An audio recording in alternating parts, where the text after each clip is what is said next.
porque yo aquí vengo a hablar de trípode y trinidad en la transculturalidad y la transdisciplina en el marco del pensamiento de Simón Rodríguez. Es un tema que muy seguramente está tan enfocado en mis intereses de investigación que no tendría un interés quizá un poco más amplio. Ahora la idea es como hacer un proceso de reflexión un poco muy atrevido desde el punto de vista de la construcción de la relación del saber, de cómo ya no podemos hablar de transmitir, sino que cómo se consigue el proceso de educación en un momento donde hace menos de 2 meses Bill Gates aseguró que en los próximos 20 años ninguna profesión humana tendría que ejercerse si no fuera por la mediación de las máquinas. Básicamente, el fin de la connotación del ser humano como alguien que trabaja. Y cuando uno le dicen, bueno, el ser humano no va a volver a trabajar, uno se plantea inmediatamente, entonces, ¿qué hago? ¿No?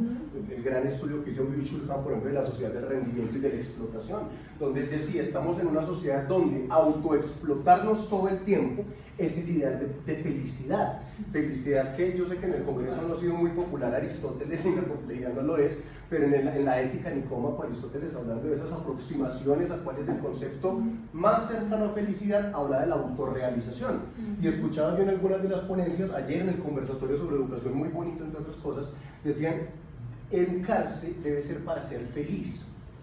Interesante cuando el mismo Aristóteles planteaba que la felicidad es un concepto inconcluso, pero más interesante aún cuando nos planteamos que la educación en su evolución, digamos, a lo largo, sobre todo desde la cosmovisión de la universidad inglesa, siglo XVIII, siglo XIX, en Colombia tiene una tradición desde los conventos, siglo XVI, siglo XVII, una educación muy vinculada a lo escolástico, hasta el siglo casi XVIII, XIX, es que ya Francisco de Paula Santander toma un poco el pensamiento liberal de Bentham, se empieza a dar un giro al paradigma de la educación, pero sin embargo sigue siendo una educación que yo denomino, pues dentro de mis análisis, como un dogma curricular. Y el concepto del currículo, a propósito que lo han venido trabajando tanto, me llama mucho la atención porque si ustedes revisan los últimos currículos de la educación en Colombia, del último siglo, si se quiere, solo cambia algunos aspectos nominalmente ideológicos, pero sigue construyendo el mismo modelo curricular.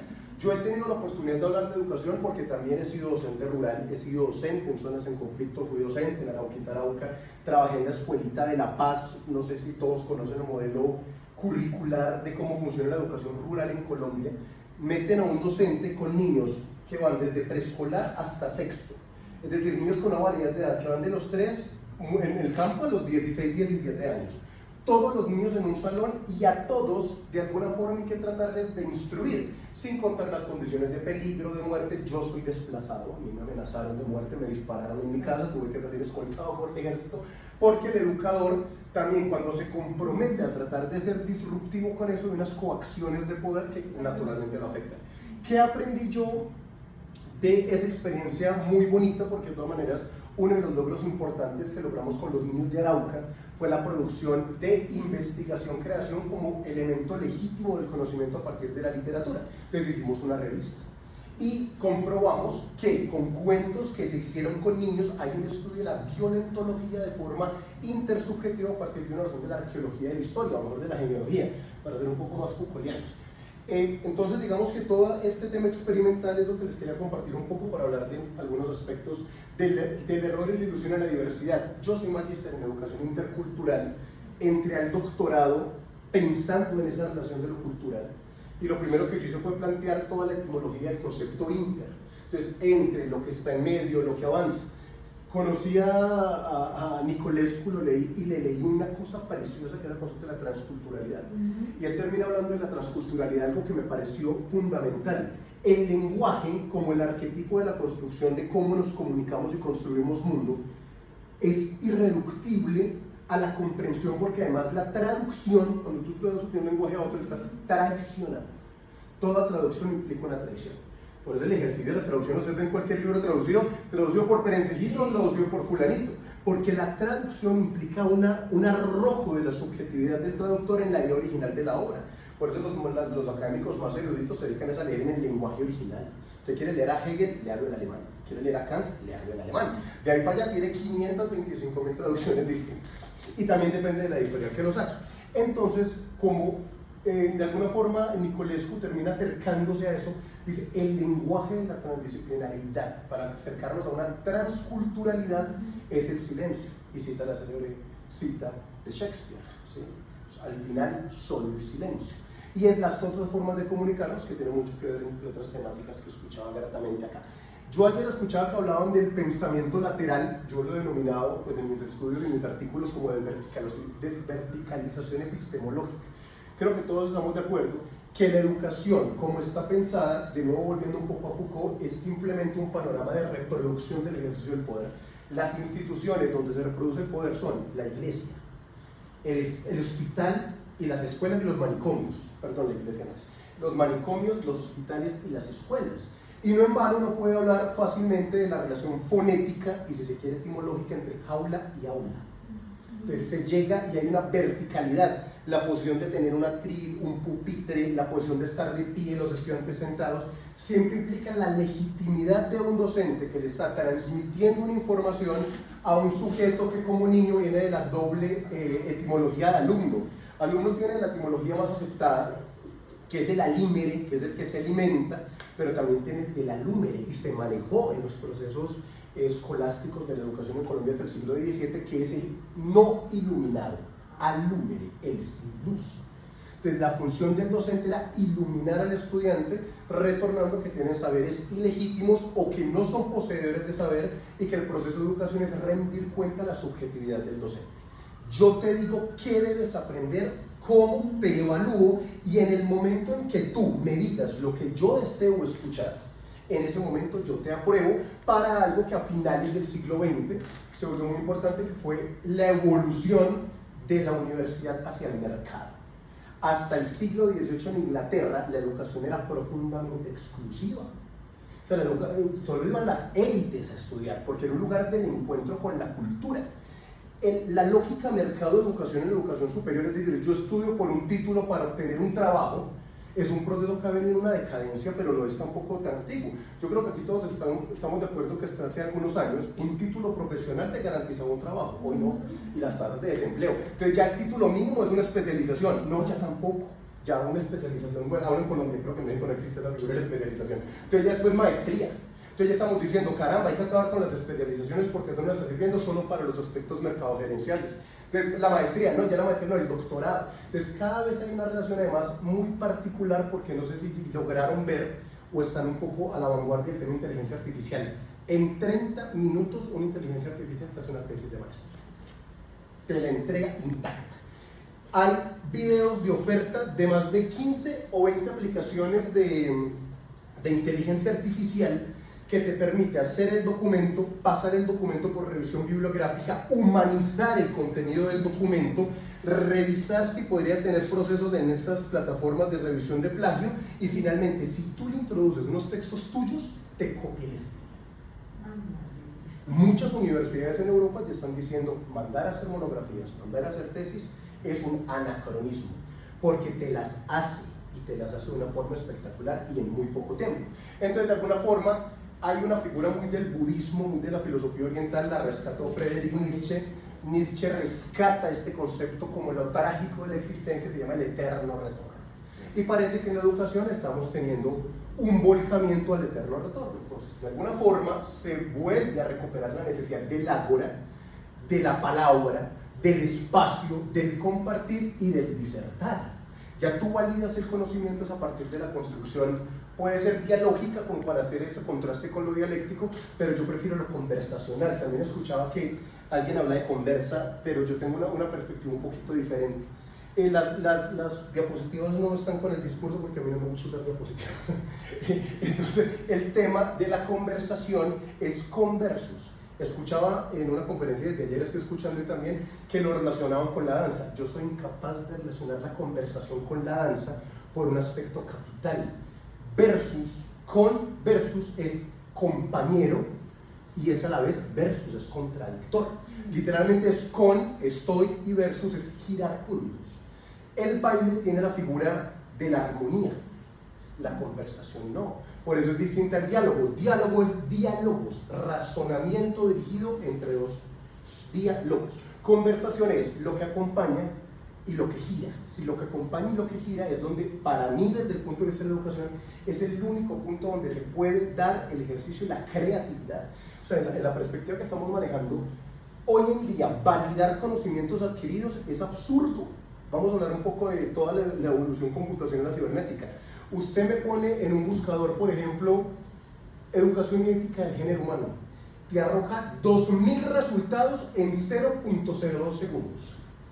Entonces, ¿cuál es el estatuto epistemológico para yo decir que yo te transmito información cuando la información está de libre acceso en el mundo entero, desde cualquier celular, desde cualquier ordenador, desde cualquier lugar del planeta? Entonces, el eterno retorno. Volvemos al principio de la educación aristotélico. Yo vuelvo a decir, no es muy popular, pero hay cosas interesantes en Aristóteles. El tema del retorno a saber preguntar. Yo tengo un poco una querella con las pedagogías latinoamericanas, respeto mucho a Freire y a todos los que lo han delegado, un libro muy lindo, Pedagogía del siglo XXI, pero se nos olvida Simón Rodríguez. Don Simón Rodríguez fue el más grande educador, el educador del Libertador, el Sócrates y el Diógenes de América. El hombre que hablaba 17 idiomas, un francés tan perfecto que una vez en un pueblito de Bolivia se encontró un francés y dijo, ¿tú de qué región de Francia eres? Y dijo, no, yo soy venezolano, pero hablo un francés perfecto con arcaísmos. ¿Y qué terminó diciendo Simón Rodríguez al lomo de mula, recorriendo toda Latinoamérica con un poquito de libros, cuando el libertador Simón Bolívar en Colombia le propuso ser el ministro de Educación, ser el encargado? Le dijo, no, porque la misión de la escuela está allá. Y se fue a Lavatunga, al norte de Ecuador, en una escuelita pequeñita, y le dijo al director, más vale entender un quechua que a Ovidio. Lo dijo el hombre que hablaba 17 idiomas, el ser más ilustrado que todo el continente.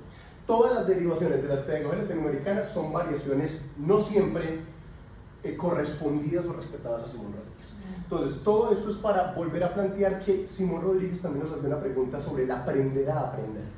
En un mundo hiperinformado, en un mundo donde todo el acceso a la información que tú quieres te la validan ya las inteligencias artificiales, el docente debe enseñar a preguntar. O sea, ya la figura del docente que te responde es un anacronismo. A ti te responde mucho más y tú puedes tener 20.000 doctorados y no le ganas de Scopus nunca. Si no vamos a eso, ni a las inteligencias artificiales. Entonces, ¿cuál es el tema? Inspirar, y aquí vuelvo, a mí también me gusta mucho el lenguaje de los filósofos, nos gusta mucho el tema del lenguaje. Sabor y saber tienen dos semánticas y fonéticas muy cercanas. A mí me gusta aprenderlo como el sabor del saber. Si el docente hoy en día no está para inspirar a un estudiante, para inspirarlo a que la educación no es un proceso de mercado, sino esa búsqueda de la felicidad o autorrealización, pues entonces el educador va a caer en un anacronismo. Inglaterra ya estrenó el primer colegio de educación de inteligencia artificial. ¿Qué concluyeron? Solo necesitamos dos profesores humanos, educación sexual y educación artística. De resto, todas las asignaturas se pueden dar con un sistema que propuso un colegio privado de inteligencia artificial. Hasta ahí muchos podemos decir, claro, interesante, ¿cómo les fue? Excelente. La revisión de los conocimientos sistemáticos de los estudiantes será brillante. Y sobre artes y sexualidad se requiere un propio ser humano. Estamos acercándonos al peligroso fin de la función docente si no lo reinventamos, ¿sí? Por eso hablamos de que la educación demanda cambios estructurales, que se resignifique el lo sociolaboral como derrotero a partir de una nueva racionalidad que entregue complejidad como paradigma capaz de deslindarse de certezas ortodoxas. El docente tiene que horizontalizarse con su educando en el mismo estatuto epistemológico. Yo de un niño de Arauca, de La Paz, un pueblito, una vereda donde todos los días hay, donde salíamos de la escuela pendiente que no eran minas, quebrapatas, un niño me enseñó a mí una teoría oromántica, solo porque el niño todos los días venía a hablarme de qué es eso. Si yo al niño le descalifico la conversación porque estamos en una clase de literatura, le digo, no me hables de eso, que yo te vengo a enseñar literatura inglesa, yo nunca me hubiera preocupado por la posibilidad del estudio inconsciente y gracias a ese niño me dediqué a leer neurociencia. Y también aprendí algo muy interesante y es la posibilidad de que el aprendizaje sí y solo sí, y en esto no nos han podido reemplazar la inteligencia artificial, esperemos que no lo hagan, sí y solo sí hay un impacto emocional. Está demostrado que el cerebro primero no se le mueren las neuronas, es falso, se regeneran todo el tiempo y crean nuevos tejidos. Y ya la neurociencia habla del concepto del cerebro social, pero solo se aprende lo que emocionalmente impacta. Por eso ese lema muy colombiano de la letra con sangre entra, es cierto. O sea, es horrible, pero es cierto. Los eventos traumáticos que están marcados, porque tampoco romantizar la emoción, emociones buenas y malas. Pero eso es lo que genera aprendizaje significativo. Si yo a un niño le pido simplemente que reproduzca mi discurso, lo hará para el examen, para pasar la materia. Pero no va a ser un aprendizaje significativo. Lo mismo en la universidad, como nosotros los docentes empezamos, por ejemplo, a pelear con las inteligencias artificiales para el tema de los ensayos. ¿Cómo no les inspiramos a ellos que sea un tema del ánimo del alma? ¿Sí? Que ellos escriban como una producción, como una creación. Si ellos simplemente necesitan presentar un trabajo para pasar una materia, es porque solo ven su título como una opción laboral. Y si nosotros como docentes no somos capaces de cambiar esa perspectiva en el estudiante, pues entonces jamás vamos a poder hablar del tema de la atención positiva de las diferencias. Vuelvo a la atención positiva de las diferencias. La uniformidad es la norma, por eso en el colegio hablamos de uniformes. Pónganse el uniforme, la camisa por dentro, distancia 1, 2, 3, arriba, abajo, los altos atrás, los chiquitos adelante, aquí los más altos uniformidad. La diferencia se suprime, absolutamente se suprime. Y todas las teorías interculturales que yo he leído me parecen incompletas porque siempre tienen el enfoque en considerar la apropiación de otra cultura. O sea, reconozcámonos en nuestra cultura, bien, Levinas, Dios en el rostro del otro, muy lindo. Pero para mí, Nicolescu me rompe la cabeza cuando dice: no, la única forma es aprendernos a comunicar en el silencio. O sea, permitir la otredad del ser, reconociendo precisamente esa ontología que cada quien representa. Entonces yo hablo del saber polifónico que integra la salida incertidumbre y la posibilidad, esto lo aprendí en el campo, nuevas racionalidades, deslindarse de las certezas ortodoxas. Todo niño me puede enseñar cosas infinitas. Por eso en vano Nietzsche termina hablando de las 3 etapas del hombre, de Karl Lugermann, el superhombre. Termina hablando del niño, termina hablando del camello, el hombre que trabaja, el león, el hombre que impone, y el niño, aquel que no tiene estatutos morales y que tiene la posibilidad de crear. Porque todos los condicionamientos cognitivos también limitan la creación cuando se dedica a una respuesta. Entonces, no hay certezas ortodoxas. La inmensa capacidad de aprender y transmitir el amor al saber, por el saber del amor, para definir un poco la filosofía, es donde siempre existe la posibilidad de conversar, porque el diálogo igual está dirigido. La conversación es: yo peleo, yo te tenso, yo te acepto, yo te debato, yo te discuto, y empezamos hablando de educación y terminamos hablando de dinosaurios. Y lo bárbaro es que en ese giro, como estamos disfrutando y estamos girando, vamos a aprender tanto de educación como de dinosaurios. Y sobre todo vamos a tener la oportunidad de crear, que es lo importante. Esta frase es de uno de los libros más hermosos que se han escrito en la historia de la humanidad. Es que no los quiero extender mucho por el tiempo.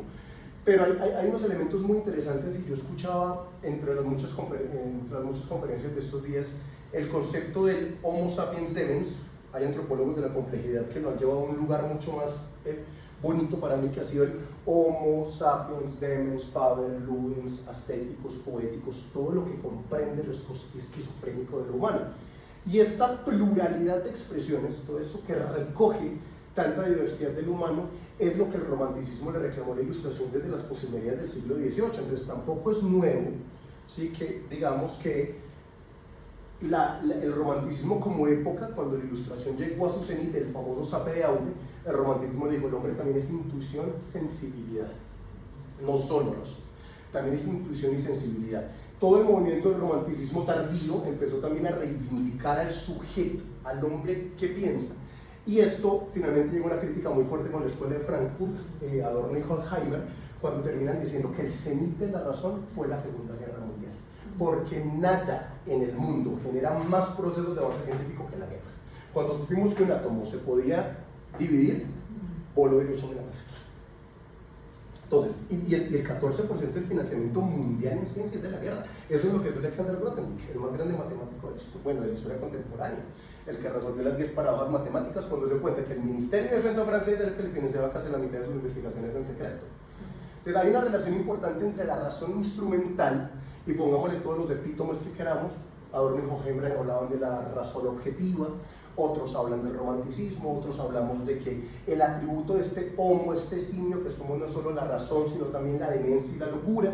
Kant, en La Paz Perpetua, dirá que el hombre se expandió por toda la tierra a partir de los movimientos militares. Son muchas las teorías, pero termina con esta frase que siempre es eso que Ramón Ribeiro habla de el eterno aprendiz. gris caro amigo es toda teoría y verde el árbol de la vida. Yo creo que es una de las frases que en la literatura, desde el padre del romanticismo, más podría encarnar lo que por lo menos yo entiendo por pensamiento complejo. Muchas gracias, de verdad, algunas referencias ahí de lo que se habló. Muy bien.